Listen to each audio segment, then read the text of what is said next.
Welcome back. We've been gone for a couple of weeks. When you have a deal with people and their schedule, things are just not happening as they should be. So earlier this week, I was so excited because I was just about to reach out to Caroline, who was our scheduled guest for today. She beat me. She sent me a message before, and I was just like, yes, this is going to happen today. Caroline, welcome to the show. For having me. I'm so excited to be here. You can tell I was excited because Yes. Well, I'm probably more excited because I know what we're going to talk about, and I think this applies to so many people. Because as a Swede, for me, I can just talk for myself, but I think you agree, especially with what you do. People come up to you and say, "Oh, I have a Swedish ancestors. My great grandmother came from Sweden. Her name was Elsa Beskow." No, that's a very known author in Sweden. But they say some very common name, and you're like, Yep, exactly. Yeah. So, Caroline, with that ancestry introduction, who are you? Yeah, I'm Caroline, and I'm from Sweden. And I am also a digital nomad. So I kind of split my time now a lot between Chicago and southern Sweden, where I was born and raised. Came to the U.S. for college, and here we are, 20 years later. Is that called no, you can't really say a college fail because you didn't fail college, but what do you call that? This is like a college stay. You call it, yeah, extended stay. Extended college stay. I ended up doing my master's degree as well here, and then just hung around. I met my husband in the U.S., and here we are. Here we are, and time flies. We said that before we started this. Time flies before you know it. I gave it 5 years. That's 15 years ago. Yeah. Exactly. So we talk ancestry here. Yeah. Why are we talking ancestry? Yeah, it's just so amazing to understand yourself and learn all the stories about the people who came before you, because it gives you a different perspective about who you really are and how you got to where you got to be today. So I just love it. It's been a big part of my journey. I first started researching when I was 17. I got a high school assignment. And I went home and I asked my parents, and they were like, yeah, we don't really know that much. We didn't really talk about it.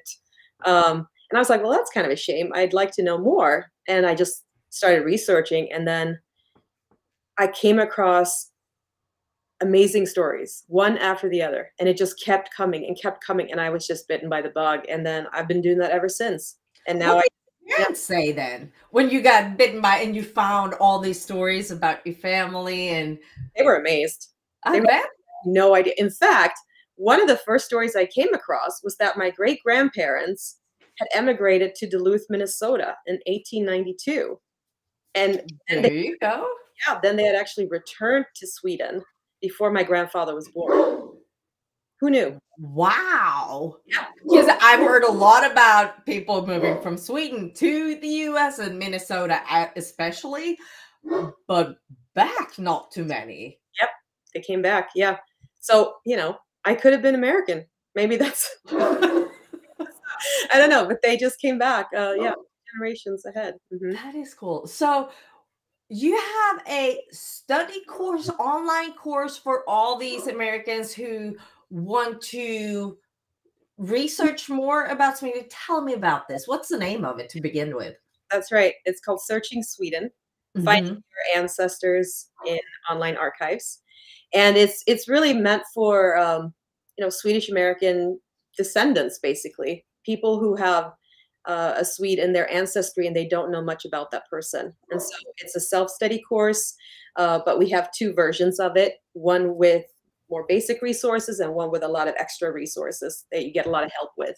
It basically walks you through how to find the connection back to Sweden, and then how to jump in and research in the Swedish archives, which are free online.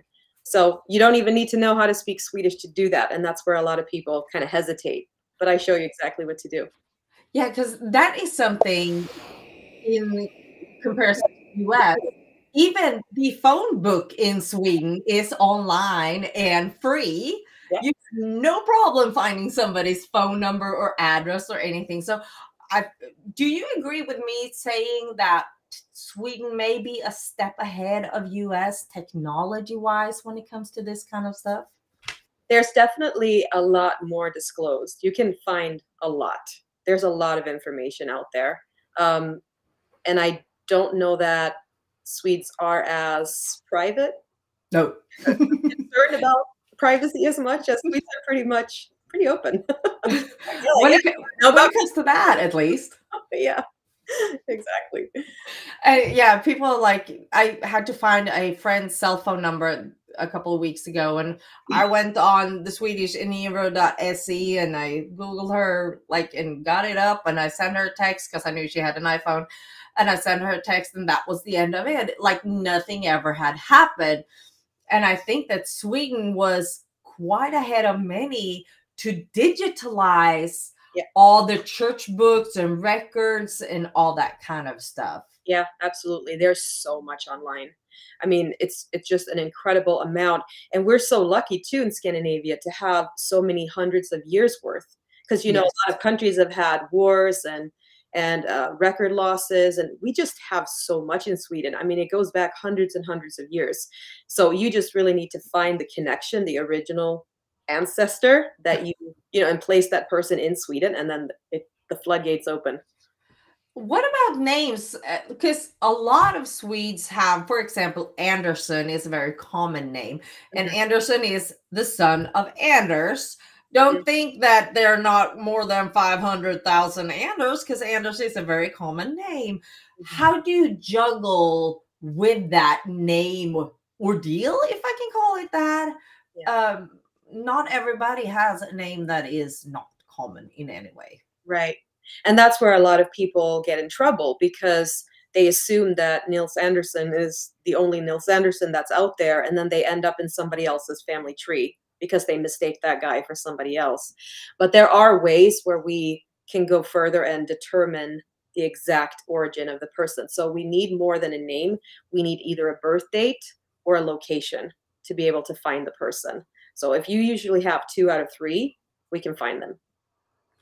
That's very often you at least have a birthday Mhm. Yeah. and a name. Yeah. Probably not the town because Sweden is a long country, and if you lived in the middle, you had to go to the coast to go over to US or wherever you were going, right? So I bet the town would not be the easiest way of finding, but The birthday by far is the easiest, by yeah, far. Mhm. Yeah, because then also that usually leads to the original location.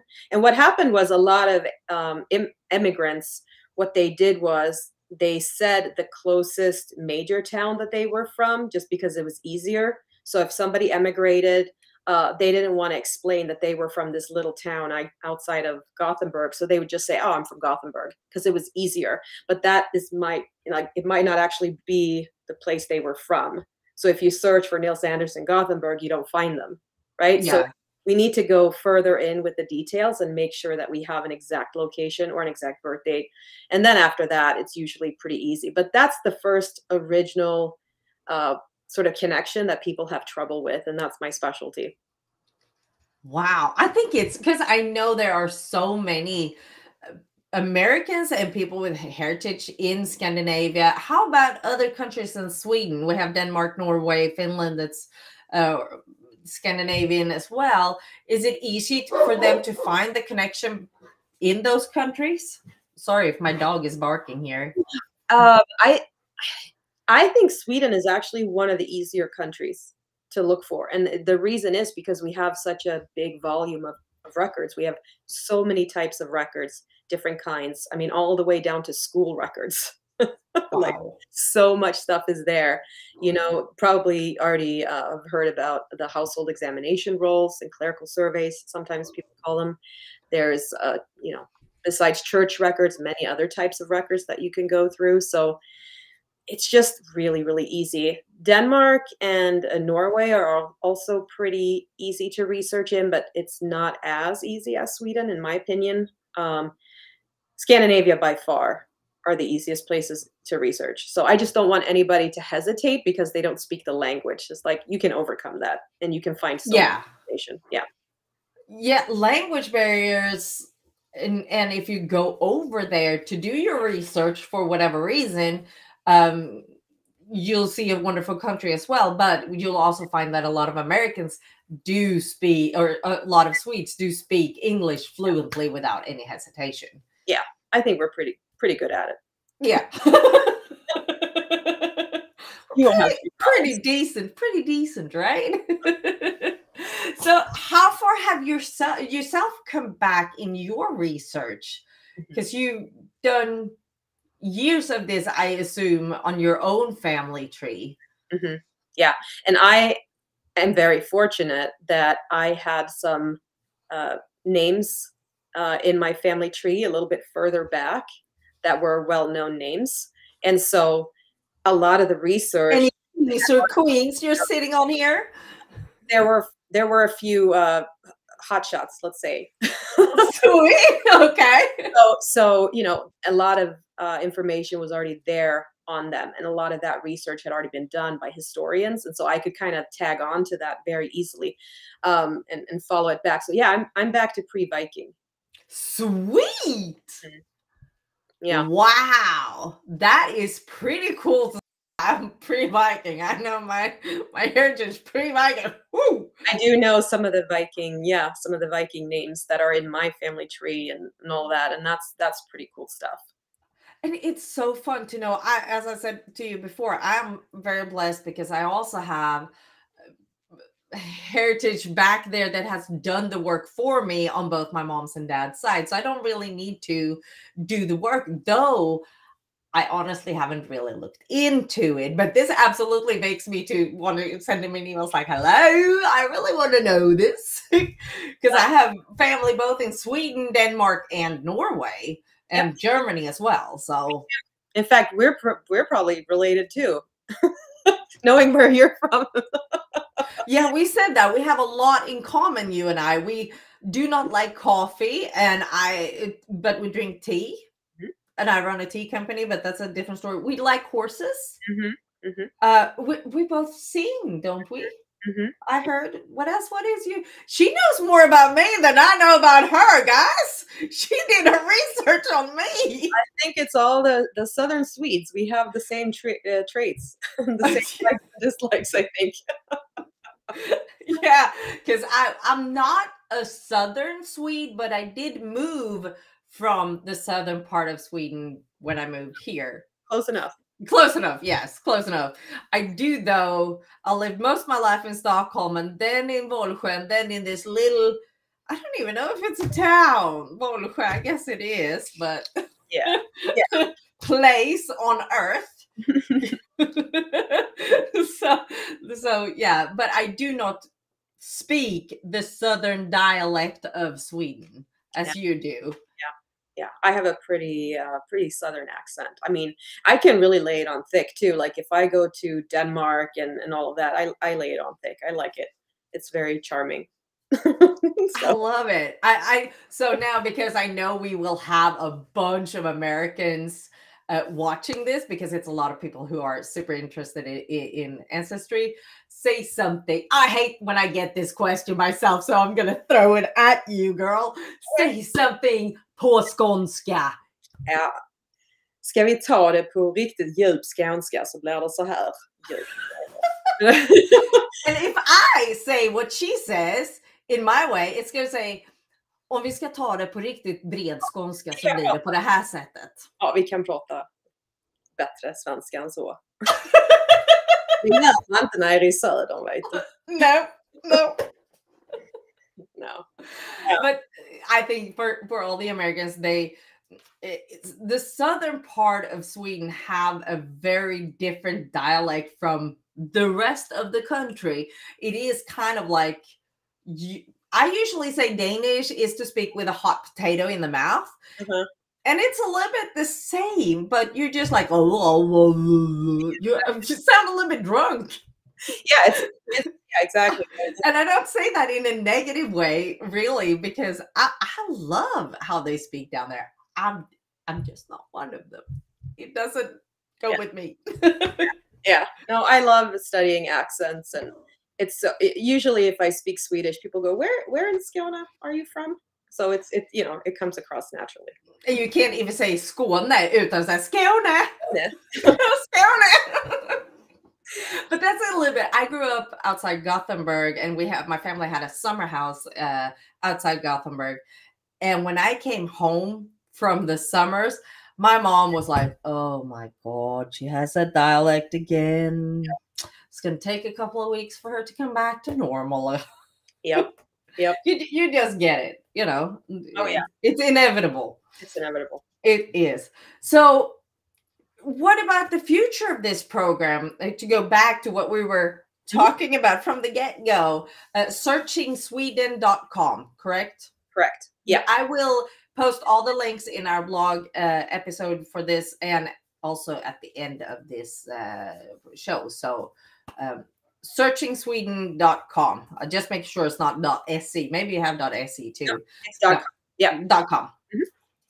What will they find there if they go online there? What will they find? Yeah, basically, when you enroll for learning all of the curriculum, right? So it's an online course, and you get access to all the curriculum, and the curriculum teaches you, about Sweden. What are all the parts of Sweden? How are the areas pronounced? We go in through a little bit of the language. Naming conventions, all the basics that you need to understand about Sweden in order to do research there. Traditions?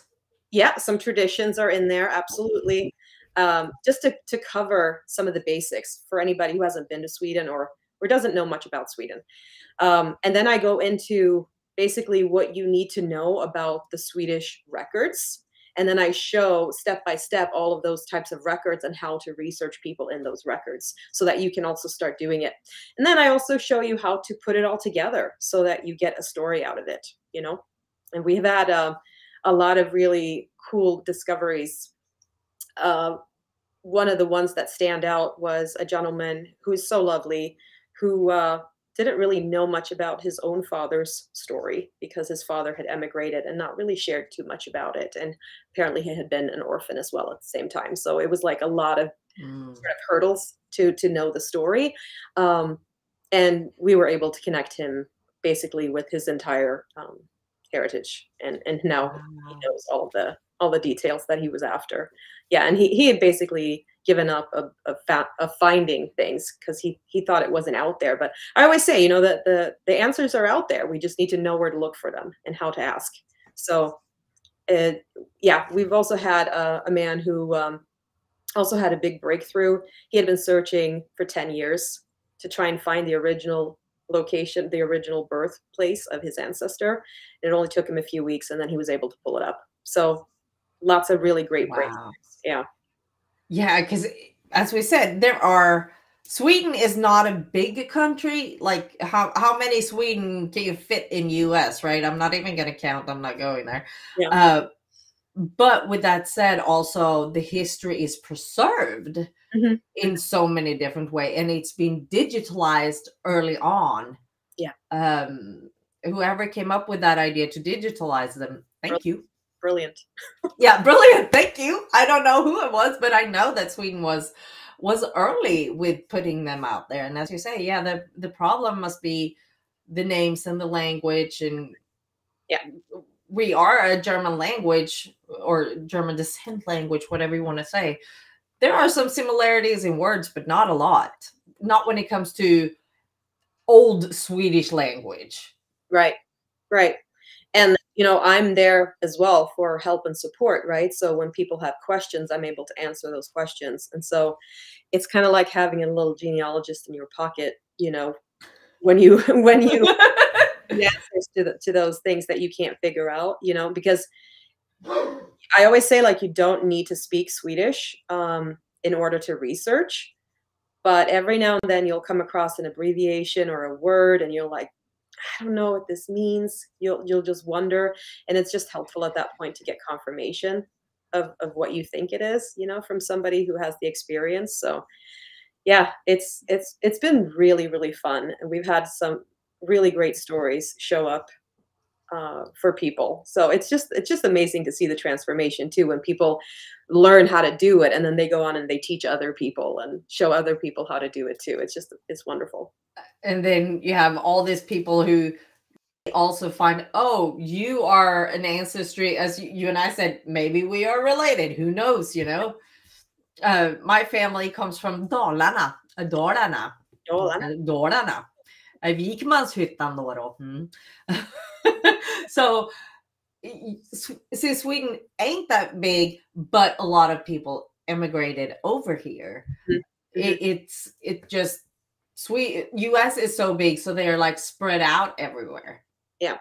And how often don't we hear, as I said in the beginning, oh, my such and such and such came from Sweden, came from Denmark, or how often don't we get, don't you know such and such? Ooh, that's a common name in Sweden very often. Yeah. And it's easier than ever nowadays because so much is free and so much is online. And I actually get that question a lot, like, do you need to subscribe someplace else? No, you don't, because the National Archives has a lot online and you could do all your research there. There are options where you can subscribe to other services and all that if you want to, but you absolutely don't have to do that. You can get by. You just need to know how to navigate the National Archives, and that can be tricky, right? Because a lot of it's in Swedish, and if you don't know what you're clicking for, it's hard to do that. But you know, I show you exactly what to click, so it's not a problem. And I remember when I got started, you know, back in the 90s, researching my own stuff, I had to, you know, go to town, take a train to the next city, go to the city archive, wait for them to pull the records, order the microfilm, wait for the microfilm to come in, go back to the city archives and look at the microfilm, get a copy. I mean, it was just to get one record was a lot more intense than it is now. Now it's a couple of clicks and you're done. You're done. You got it right in front of you. Well, it's an advantage nowadays. It's so easy. That's kind of amazing. Did you ever think, you know, back then when you were doing this, you would never have imagined you sitting and running a company, helping other people research their genealogy and all about their family just behind the screen, not having to do all the work you had to do? I know. Yeah. And all of that knowledge, I just took it and I poured it into that course. So yeah. So where did it go from I'm interested to this to I'm going to build a company on this and I am going to help everybody else who's interested? Where did that connection come?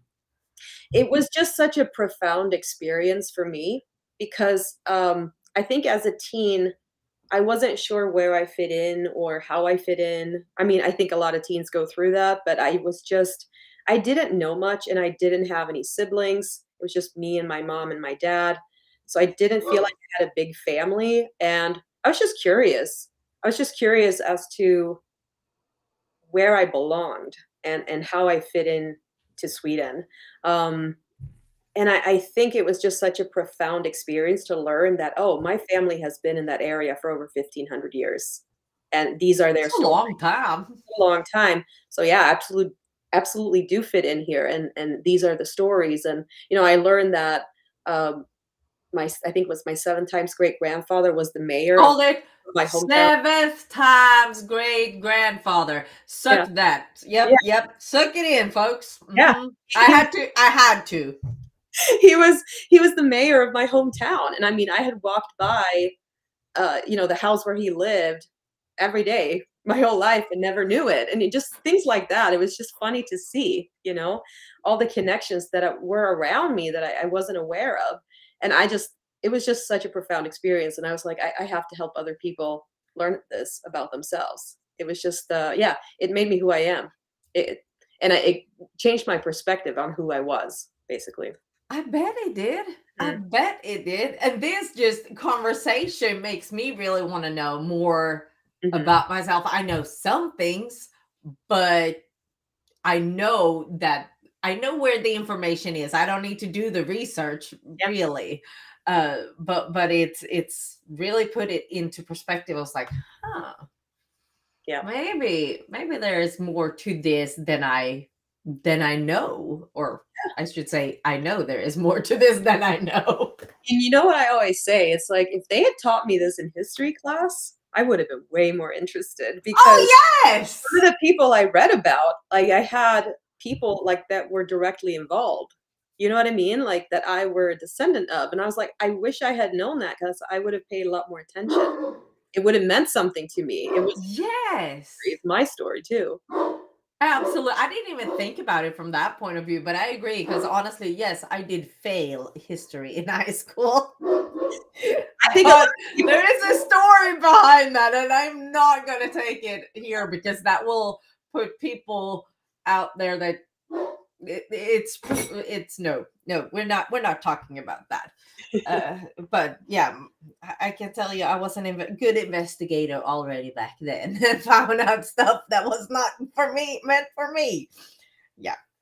yeah. So yeah, history was not my forte, so to say. But this kind of history, as you say, relates to yourself, Mhm.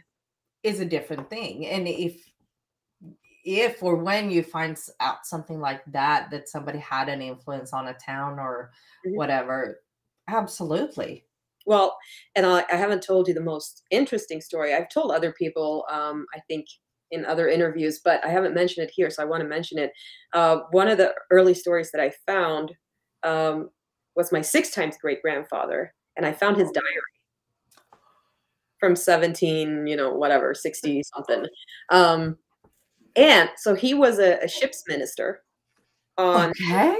that was scheduled to sail from Sweden into Constantinople, around basically France and Spain and into Constantinople, now Istanbul.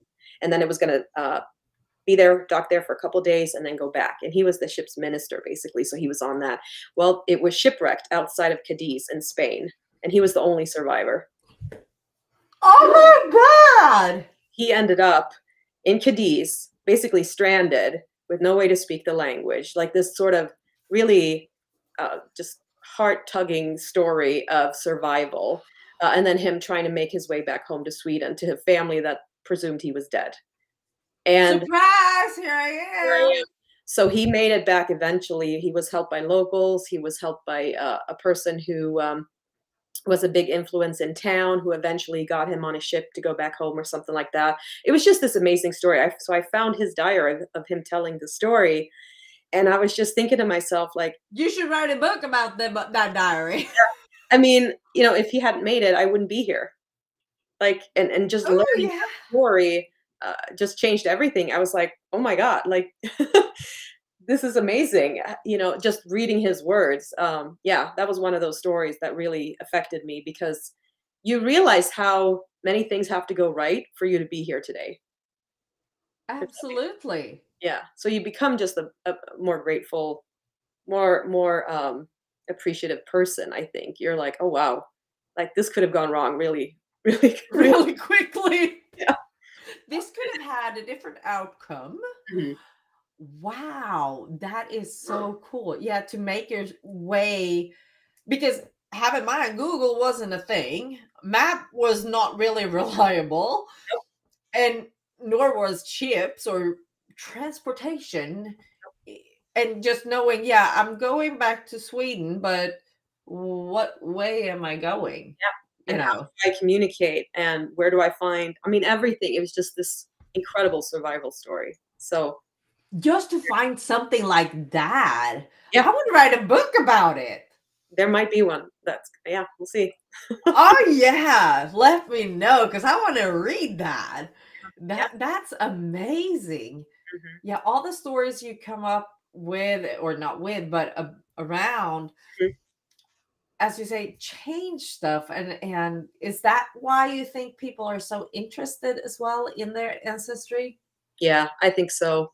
And I just think that if everybody knew their ancestry, we'd have a lot better world, because we are way more connected than we think we are. And there are stories of survival, of guilt, of tragedy in everybody's background. And I just think being informed is just such a blessing. It's just such a thing that you just want to have that information available in my opinion. I think it's like this just conversation has made me so much curious about What what don't you know? what don't I know exactly. Yeah. My family should expect a phone call from me next week on my days off. Yep. Or an email. Yep. Yep. Because my family had like on my grandmother's side, their last name was Lord. Vickman here, that is a Danish side of my family. And my dad's side is Sande. So I have like 3 trees. There are a lot of stories that could be hidden there. My last name, see, Guntur right here. Uh-huh. So that's obviously not Swedish. Most people think it's German. It's actually East Indian. My husband is from India, and that's his family, original family last name is Guntur. And there's a little city in Andhra Pradesh in India called Guntur, and that's where his family eventually, came from back in the day. So that's my married name, but I'm a Nielsen. You're a Nielsen? Caroline. Yeah. Caroline is good. So. Well, now we go here because Nielsen, my grandmother married a Nielsen that was from Marstrand outside Gothenburg. So here we go. Oh crap, we might be very close. There's a lot of Nielsens, but yeah. Yeah, about how many millions? That's like the story of where your name came from is fascinating too, because like a lot of people, especially descendants, who've had a couple generations between them and the actual original immigrant, they might not know what their name means or translates to or where that story came from. It might be a military name. It might be a patronymic name. It might be a decorative name. We don't know. It could be a noble or a royal name. We don't know. But just the story of knowing where your name comes from, I think, is such a profound thing to understand. Absolutely. And how hard is that when it comes to respellings? Because people are trying to just, especially nowadays, fancy up their name and instead of an S have a Z or that kind of stuff. Does that like make a lot of obstacles in finding your heritage and your... It's usually the one thing that people stumble on, the name, because if they did keep their Swedish name, it was usually a patronymic name, meaning son of something. And there were a ton of those. If they did have a different name than that they went by, it was usually anglicized in some way. And so, Ericsson became Ericsson or whatever it is. Something Anders became Andreas or something else might have changed, right? Where they wanted to accept a new identity because a lot of people, when they left, they wanted to start over. And so they changed their name a little bit, right? Sometimes. And that can be, finding the original name can also be tricky. So you need to kind of understand Swedish naming conventions in order to get it right. And that's one of the things I do teach in the course. Yeah.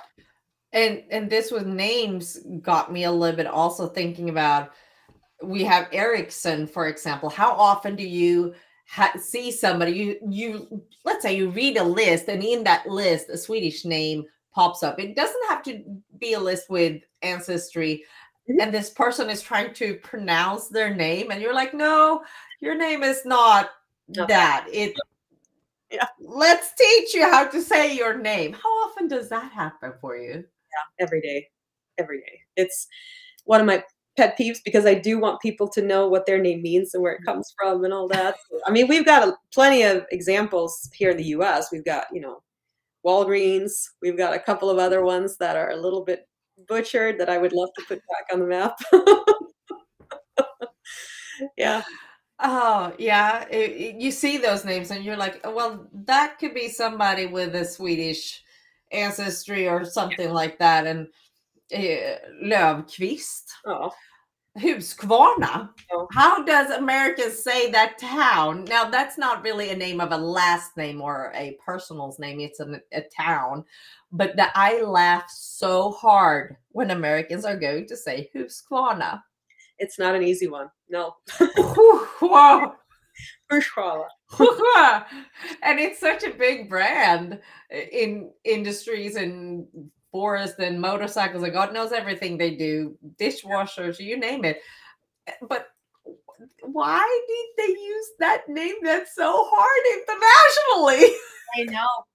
It's baffling sometimes what people chose, but I think it's just the what they felt like, what felt right to them. And, it is what it is. But we can make sure we pronounce it the way it was intended for them, but also understand the original, what it was back then.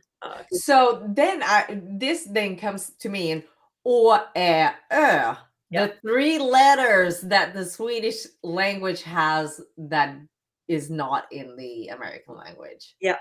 That's another big stumbling block for people, right? They don't understand that those are three different letters. They think they're A's and O's.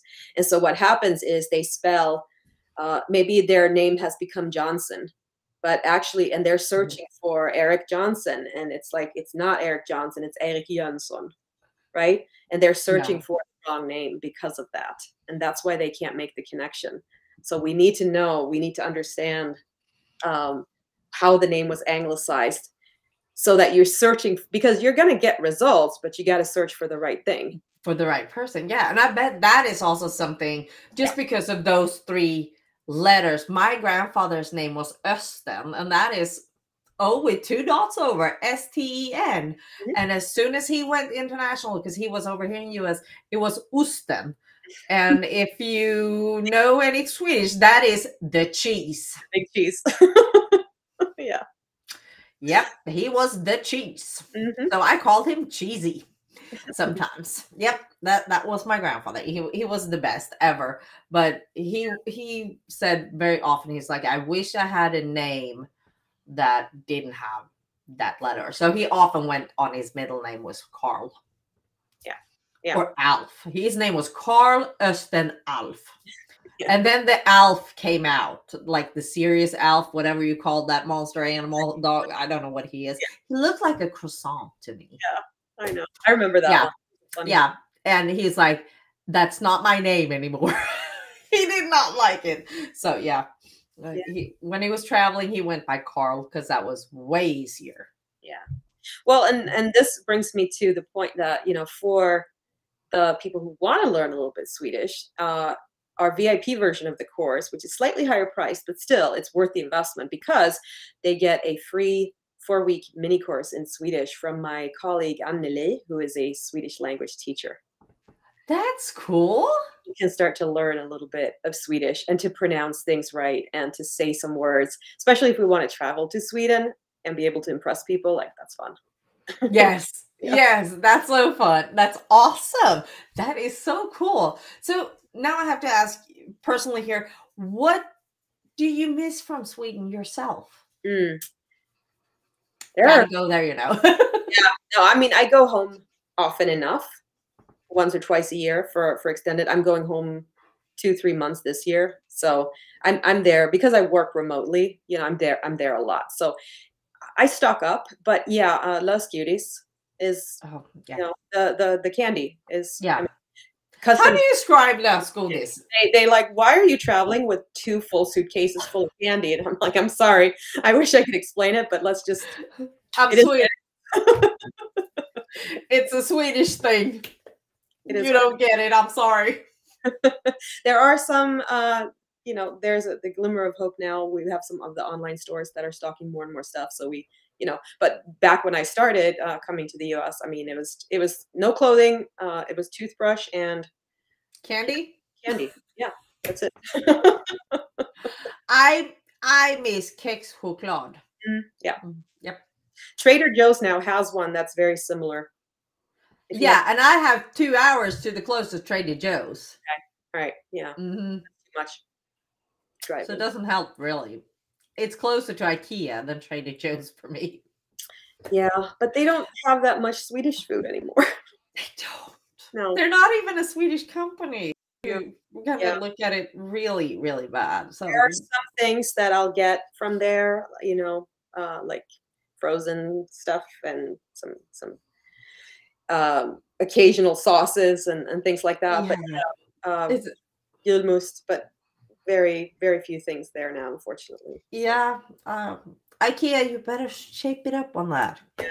We need Swedes are disappointed. That's one thing actually. Pyttipanna. Oh. Yeah, that one But you can make that yourself though. It's not too hard to make. I'm just not a cook. Not a good cook. But it's not too. What do you need? You like potato and ham, onion, Yeah. egg. If you want to And fry an egg too. we're mostly vegetarian, so it'd have to be a version of it that's not quite Okay, so now we're down to potato potatoes. Potatoes and onions. and onions. Well, you can probably like, even though it's not a Swedish thing, you can have some veggies in it. Yeah. Like it's me and tacos. So you from school and that I gotta ask you, because this is a fun thing. Have you ever tried banana on your taco? Because the reason for me asking this is it was a girl from school who actually taught me that. Really? No. Yes. Mm-mm. And I don't know where she got it from, but it just dawned on me that she was from school and she introduced me to banana on the taco. No, I've never had that. Never. It is good. Like we did what we call like Vetlanda is the town where we all lived when I was introduced to this. So we called it Vetlanda tacos. And that is basically you have banana and peanuts on there. Uh-huh. And then all the other stuff like avocado and meat and whatever you want to have, corn or whatever. Yeah, but the signature thing is that little banana, and it's good. And it is good. It's not like plantains or anything like that. It's actual banana. Yeah, you take a banana, peel it, cut it up in slices, and put it on the taco. Okay. I know what I'm making for dinner. You're welcome. It's really good. It is really good.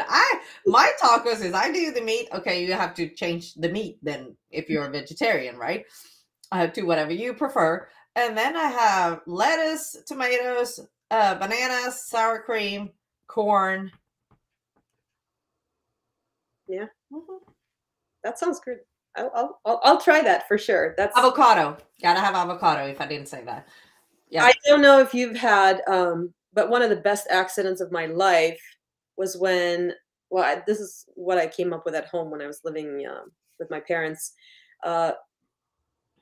Toast with vanilla ice cream. I know it sounds really weird, but I promise you it's life-changing. Toast with vanilla ice cream? Yeah. I can see that being good, but I have dessert ones, and I was like, I don't have anything at home. What do I do? And I had a little scoop of ice cream left in the. So do you like a toast? Dip the toast in the ice cream, or do you put the ice cream on top and eat it like that? The toast warm, you toast it right, and then just plain white toast, and then you put the vanilla ice, like a scoop of vanilla ice cream on it, and let it melt, and it becomes almost like French toast type of thing, but it's quicker. That was a pure accident, but it was amazing that I came up with that. So I should not have ice cream that's kind of like a sedative for me, but I'm willing to try this and then go to bed. You could, yeah. Because I know I'll go to sleep. This conversation has derailed horribly. But who cares? Who cares? It's fun. This is interesting too. Yes, exactly. Who says it's got to be just about one topic, right? Swedish traditions. Banana tacos and vanilla toast. It's new Swedish.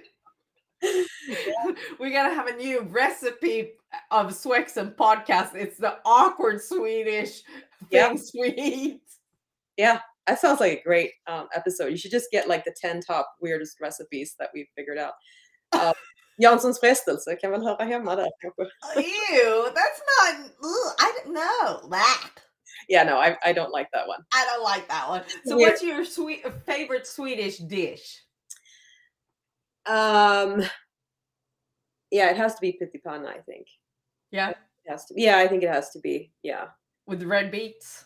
Yeah, an egg. An egg, yeah. You gotta have it. You gotta have that.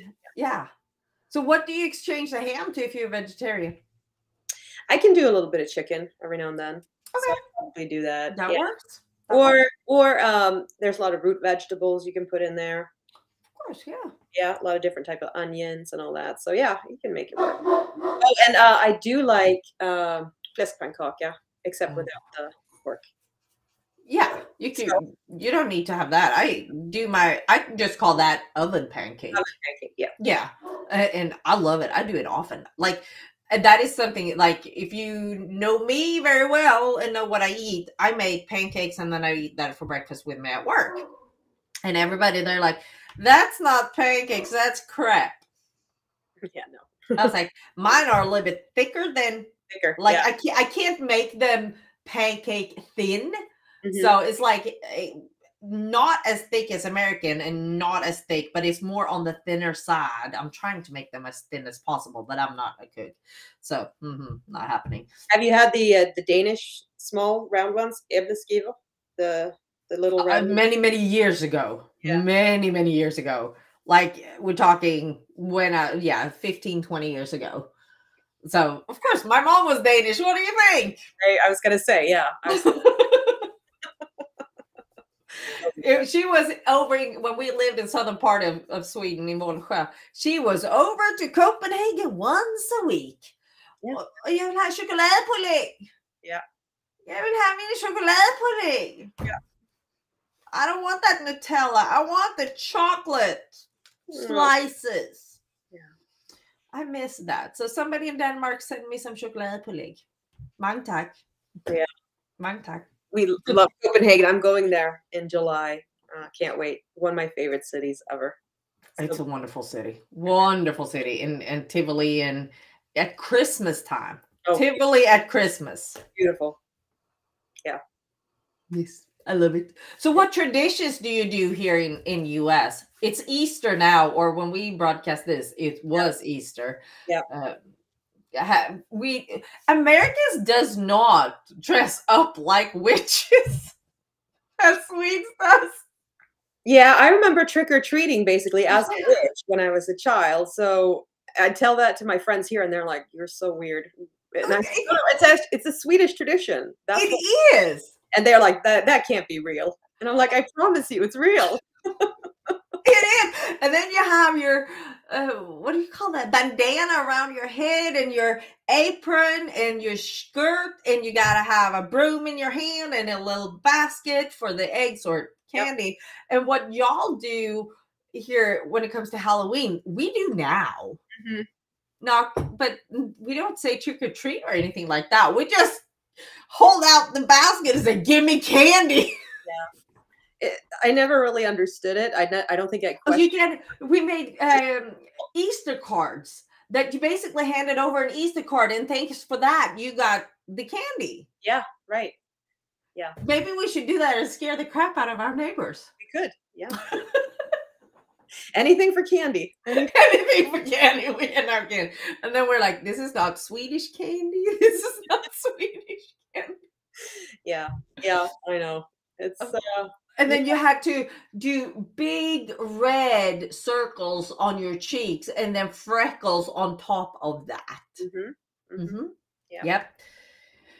Swedes have some weird traditions. Yep, weird traditions. Yeah. And I'm going to I refer my neighbors to this episode so they can see that it's actually a real thing. Absolutely. Caroline's neighbor, it is. And whatever she says about midsummer, that is true too. I'm just saying, I can testify. We do dance like frogs around a cross with rings on two sides. And whatever she said, yes, it's true. We do. Yeah. You can't explain. You can't make this stuff up. No. I'm just saying, we can't. Absolutely not. And the fun thing is we have a blast doing it too. Yeah. And now we have Valborg, Valpurgis coming up, where we basically have in mind, like April, we have snow in Sweden right now, right? April is still a very cold month. Mm-hmm. And then now we're going to go out in the cold and look at a bonfire, listen to some people singing, and drink some, I don't really know what you drink anymore. Do you just I don't drink? know. Yeah. I don't know. It's a varied assortment. Yeah, I think so. It depends on where you live and who you are and what you like. I do like the bonfires, I have to say. Yes. They're nice. I do like the music. I do like, and that is our celebration to welcome spring, basically. But think about it. Why are we so stupid? We go out in the cold and put something on fire to get warm. Yeah. I think there's a lot of these traditions, and that's one thing I talk about in the course. It's like I can't explain them, just know that they exist.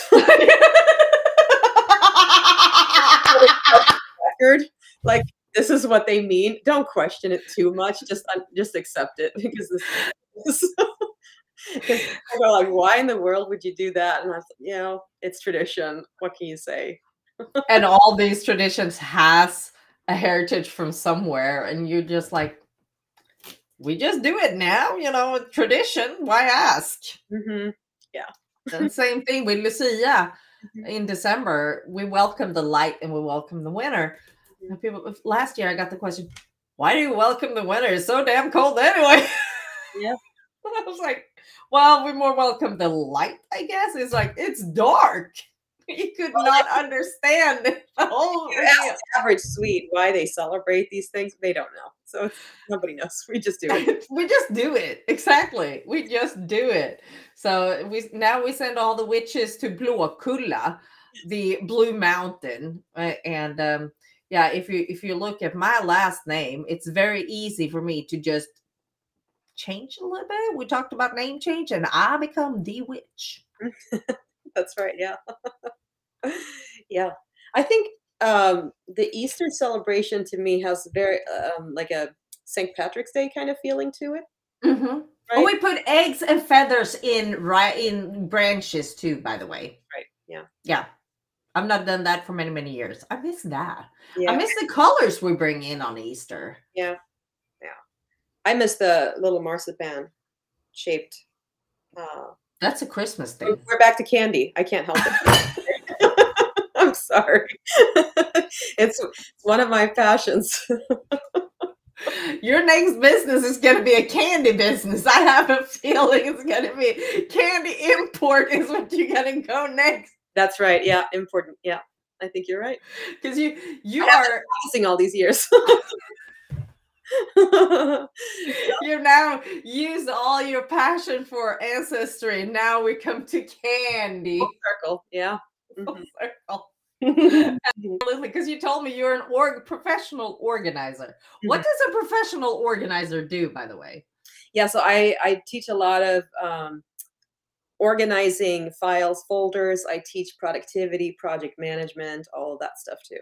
So So I can't send you my box of photos and you scan them in for me?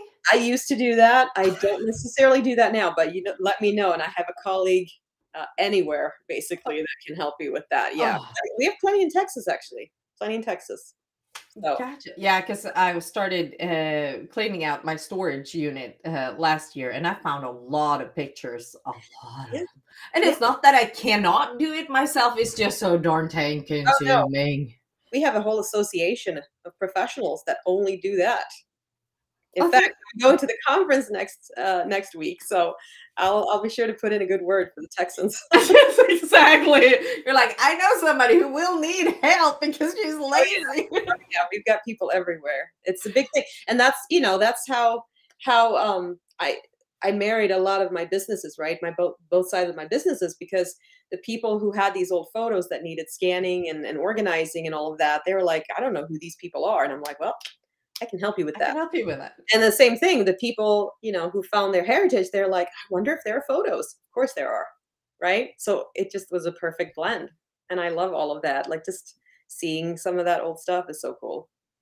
I bet. I bet. So how do you recommend somebody who now wants to go into this and look for Swedish or Sweden, but Mhm. where should a person begin looking for Mhm. their ancestors?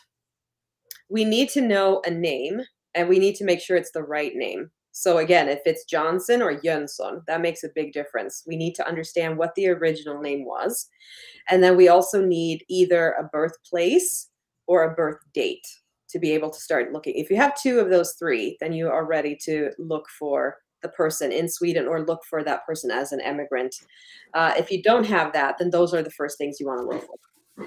And you So can, how do you keep track of all these people? Is it going to be by writing their names and numbers or names and dates of birth on Post-it note and have like, this is my wall, here we go? you could do that. It's a little bit harder to do it that way, but you certainly could. You could do printouts and all that and get organized physically. I show the digital options. You know, there are programs out there that you can use for this.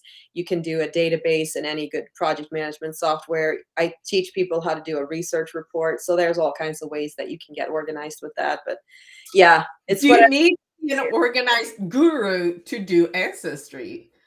No, but you are going to find a lot of information. So yeah, having a system for keeping track of the information is really important.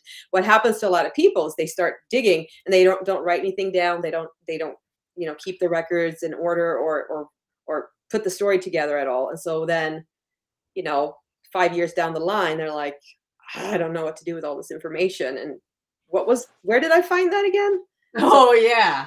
So we want to make sure we have an organized system set up. And since I'm a professional organizer, that's kind of built in already. So not a problem. Yeah, because it's, as you said, a lot of information coming. It's a lot of information. Yeah. But that's the exciting part, In Scandinavia, like I said, we have so much information. It's out there. You just need to find it. A lot of people in other countries aren't that lucky. Absolutely not. Absolutely not. Well, thank you so much, Caroline. Anything you want to say or mention before we finish up? Just thank you for having me. It's been my pleasure to be on here and get to know you. I know we had so much in common, so I was excited to talk to you. And I just want to invite people to be curious. Like I said, maybe a lot of stuff, but what don't you know? Like a lot, even more. That's probably even more. And this conversation absolutely made me more curious. And just the fact that I know the information is reachable for me, I just haven't done anything. And the sad part is, as long as I'm not married and don't have any kids, I'm the last in line. Yeah. But, and that's actually a good thing that we can end up, because people always say, well, I don't have any kids, or maybe my story's not special, or why should I look for stuff? I don't have anybody to give it to. But think of that diary that I was telling you about that I came across. It took 6 generations for somebody to find that and care about it.